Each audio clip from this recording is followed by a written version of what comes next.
Setelah kita melihat tema-tema utama dari mempercayai Yesus dan identitas Yesus sebagai Kristus, kini kita harus membahas identitasnya yang erat kaitannya, yaitu sebagai anak Allah.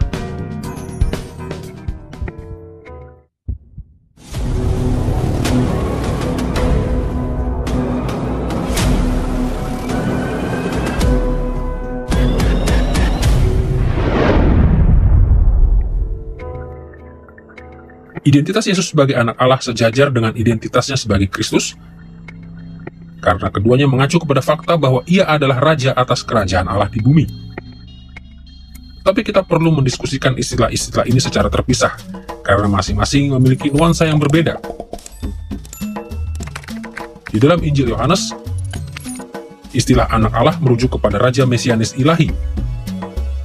Di satu sisi, istilah ini merujuk kepada konsep anak ilahi yang telah turun dari sorga ke bumi, seperti dalam Yohanes pasal 10 ayat 22-40. Di sisi lain, istilah ini bisa sinonim dengan Raja Israel atau Kristus, keturunan jasmani dari Daud yang adalah Raja yang sah atas Israel, seperti kita lihat dalam Yohanes pasal 1 ayat 49 dan pasal 11 ayat 27.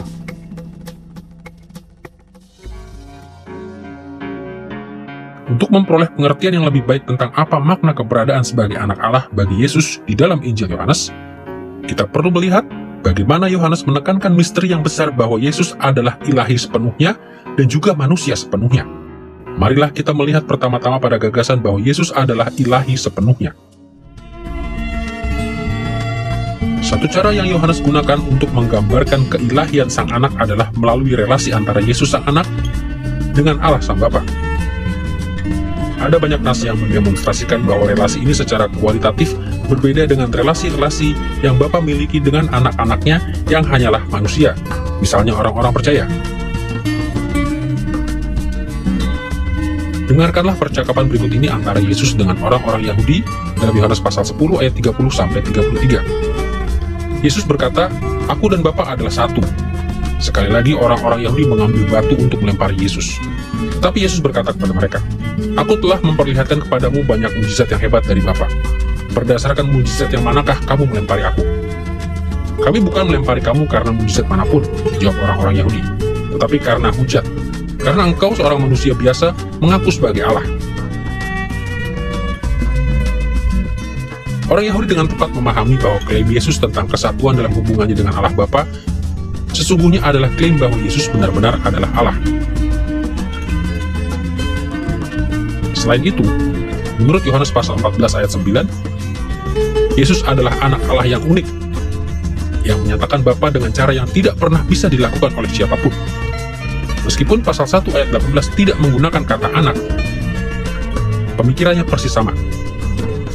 Yesus dengan sempurna menyatakan Bapanya kepada umatnya. Bahkan, menurut Yesus dalam Yohanes pasal 14 ayat 9, melihat Yesus berarti melihat Bapa. Dan melampaui soal-soal pewahyuan ini, Yesus juga memiliki otoritas ilahi yang penuh atas hal-hal seperti kehidupan dan kematian dan penghakiman terakhir. Seperti yang kita baca dalam Yohanes pasal 5 ayat 21-22 berikut. Sebab sama seperti Bapa membangkitkan orang-orang mati dan menghidupkannya, demikian juga Anak menghidupkan barang siapa yang dikehendakinya. Bapa tidak menghakimi siapapun, melainkan telah menyerahkan penghakiman itu seluruhnya kepada Anak. Yohanes menegaskan bahwa Yesus adalah Allah dalam wujud daging. Ia adalah Allah sendiri dengan otoritas yang tidak terbatas untuk menjalankan karya Allah di atas bumi. Cara lain yang Yohanes gunakan untuk menggambarkan keilahian atau kealahan sang anak adalah melalui deskripsi Yesus tentang dirinya sendiri sebagai "Akulah" atau "I am". Dalam Keluaran pasal 3 ayat 14, Allah mewahyukan nama perjanjiannya kepada Musa dengan mengatakan, "Aku adalah Aku." Ini adalah dasar dari nama ilahi yang dalam terjemahan bahasa Indonesia telah seringkali disederhanakan hanya sebagai Tuhan. Nama Allah dianggap begitu kudus, sehingga orang-orang Yahudi pada zaman Yesus menolak untuk mengucapkannya. Tetapi Yesus menerapkannya untuk dirinya.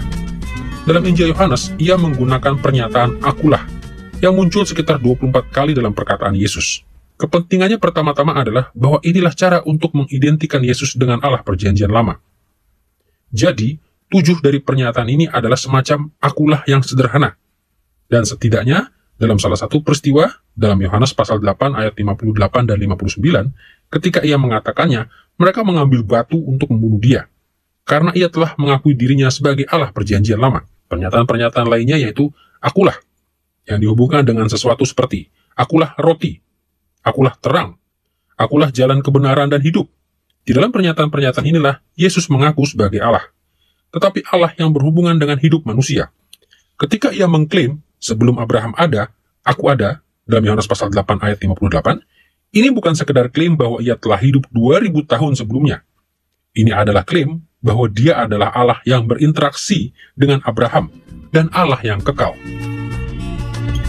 Dalam Yohanes pasal 8 ayat 12-59, Yesus dan pemimpin-pemimpin Yahudi terlibat dalam konfrontasi yang sengit. Kontroversi itu berkaitan dengan klaim Yesus tentang keberadaannya sebagai anak, dan klaim para penentangnya sebagai anak-anak Abraham. Dalam ayat 44, Yesus memberitahukan mereka bahwa bapa mereka yang sesungguhnya adalah iblis. Sebagai balasannya, mereka menantangnya dengan bertanya, apakah ia lebih besar daripada Abraham? Kemudian Yesus mengakhiri argumen ini dengan kata-kata berikut dalam Yohanes pasal 8 ayat 58. Sebelum Abraham dilahirkan, aku ada. Yesus tidak mengatakan, aku dahulu sudah ada, atau I was. Dan ini wajar jika yang ia maksudkan adalah bahwa ia lebih tua daripada Abraham. Tetapi ia berkata, aku ada. Ia mengklaim bahwa ia bukan sekedar lebih tua dan lebih hebat daripada Abraham, tetapi bahwa ia adalah Allah Israel yang kekal itu sendiri. Setelah membahas keilahian Yesus, marilah kita melihat bagaimana Yohanes mengolah fakta bahwa sebagai anak Allah, Yesus juga adalah manusia sepenuhnya.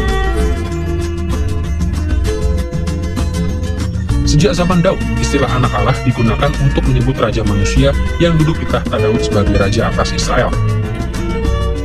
Kita dapat melihatnya dalam beberapa nas seperti Mazmur pasal 2 ayat 7 dan 2 Samuel pasal 7 ayat 14, Yohanes pasal 7 ayat 42 juga menunjukkan bahwa orang-orang Yahudi menantikan Kristus yang akan datang dari keluarga Daud.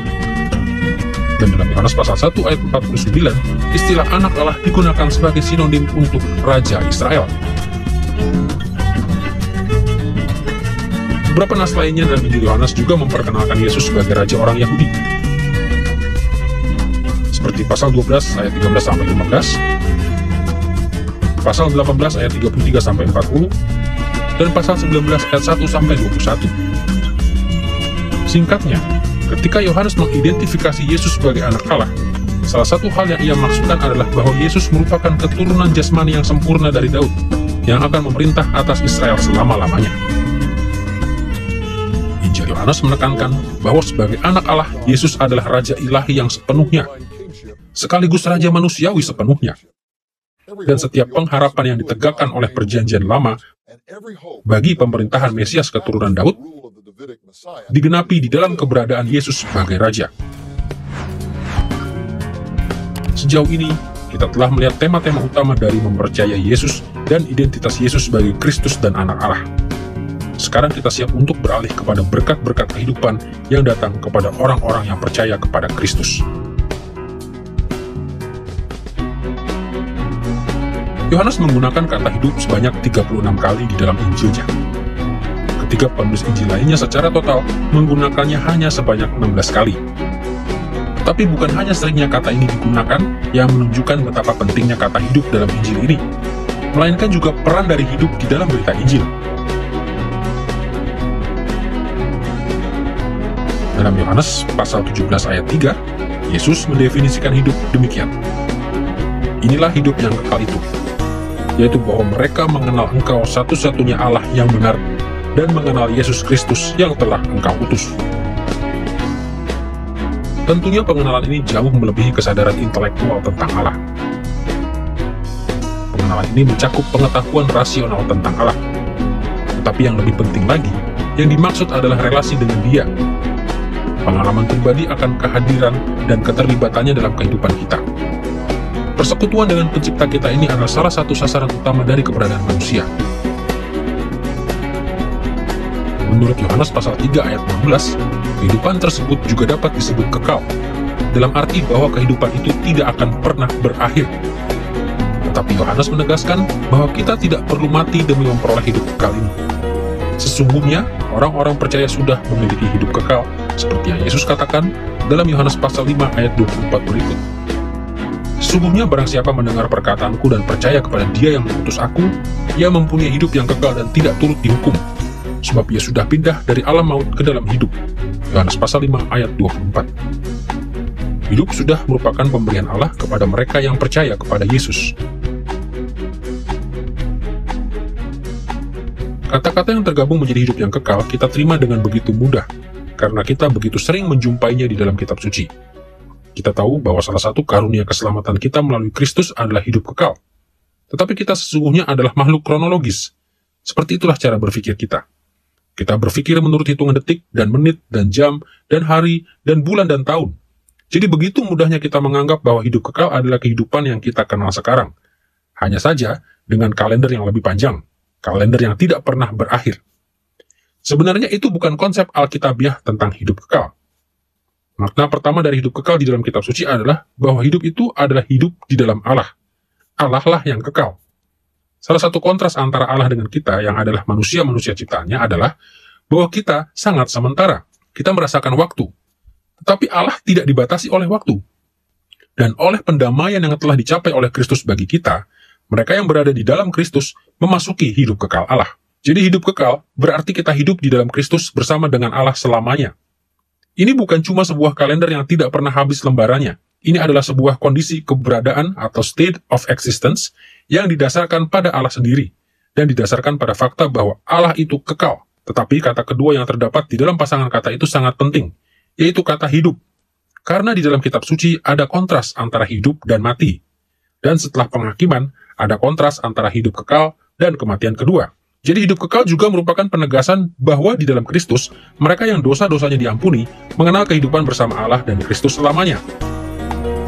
Hidup kekal adalah karunia berupa kelepasan dari penghakiman ilahi menuju sukacita dan damai sejahtera yang tidak pernah berakhir.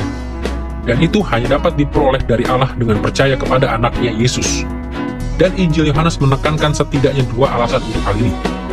Pertama, Yesus adalah pencipta dan sumber kehidupan. Seperti yang kita pelajari dalam nas-nas seperti Yohanes pasal 1 ayat 1-5, pasal 5 ayat 26, pasal 11 ayat 25, dan pasal 14 ayat 6. Dan karena itu, Yesus berhak untuk menyalurkan kehidupan kepada orang-orang yang dikehendakinya. Bahkan Yesus mengungkapkan hal ini secara gamblang dalam Yohanes pasal 5 ayat 21.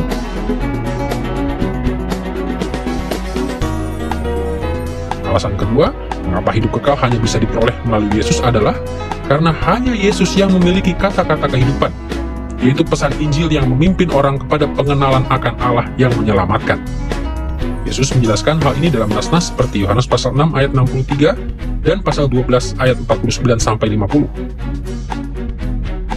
Dan Petrus menegaskannya dalam Yohanes pasal 6 ayat 68. Yesus adalah Dia yang adalah satu-satunya. Atau sebagaimana ia disebut di dalam Yohanes pasal 1 ayat 18, Allah yang adalah satu-satunya. Tidak ada orang lain yang pernah menyatakan Bapa surgawi seperti yang telah Yesus lakukan. Karena tidak ada orang lain yang pernah datang dari Bapa seperti Yesus.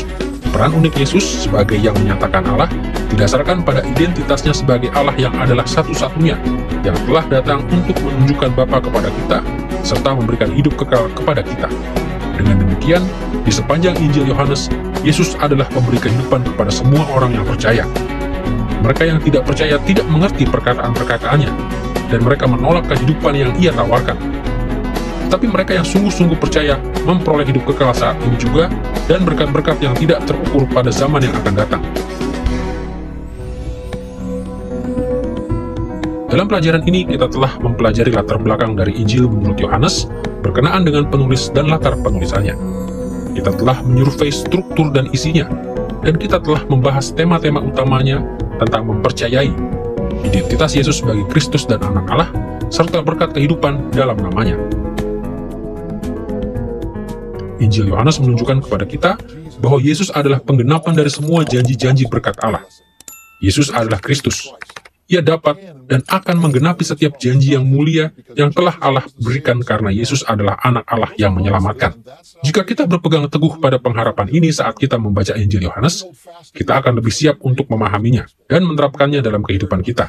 Dan jika kita menyimpannya di dalam hati kita selama kita hidup, kita akan lebih siap untuk memuliakan Allah dan menikmati hidup kekal yang telah Ia berikan kepada kita melalui anaknya, Yesus.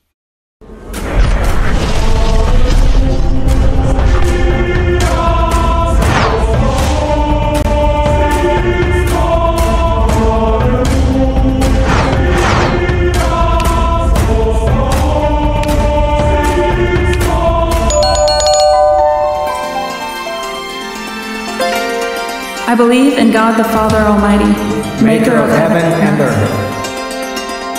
I believe in Jesus Christ, His only Son, our Lord, who was conceived by the Holy Spirit and born of the Virgin Mary. He suffered under Pontius Pilate, was crucified, died, and was buried. He descended into hell. The third day he rose again from the dead. He ascended into heaven and is seated at the right hand of God the Father Almighty. From there he will come to judge the living and the dead. I believe in the Holy Spirit, the Holy Catholic Church, the communion of saints, the forgiveness of sins, the resurrection of the body, and the life everlasting. Amen.